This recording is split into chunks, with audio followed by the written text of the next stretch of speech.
Now, the path to forging a nation requires asking the hard questions, not covering up uncomfortable realities.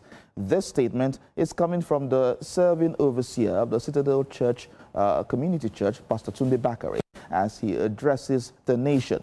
Senior correspondent Ivy Kano reports.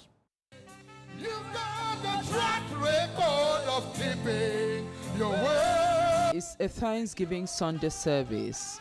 But while this was important to the members, the preacher says the situation in the country calls for quick intervention by all well-meaning Nigerians.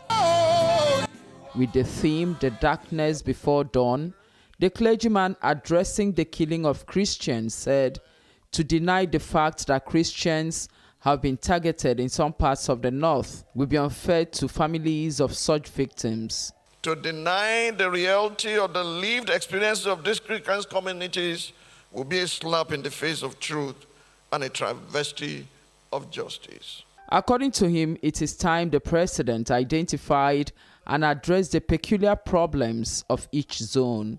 In the Northeast, the inability to define who a Nigerian is and how a Nigerian should be treated nurtured the Boko Haram insurgency.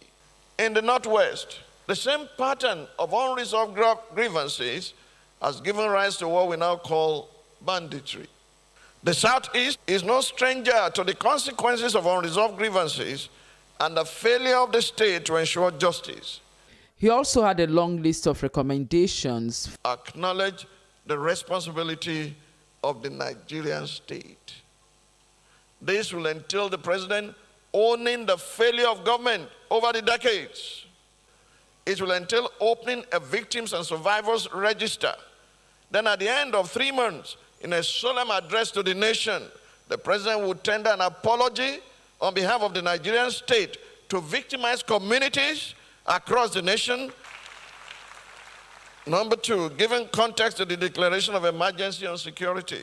Declaring a nationwide emergency requires certain critical steps.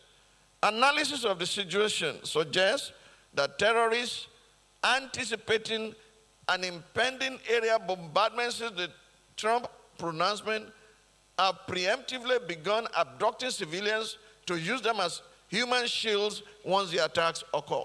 He described as unfortunate that it took the insult by President Trump for the country to sit up and smell the coffee.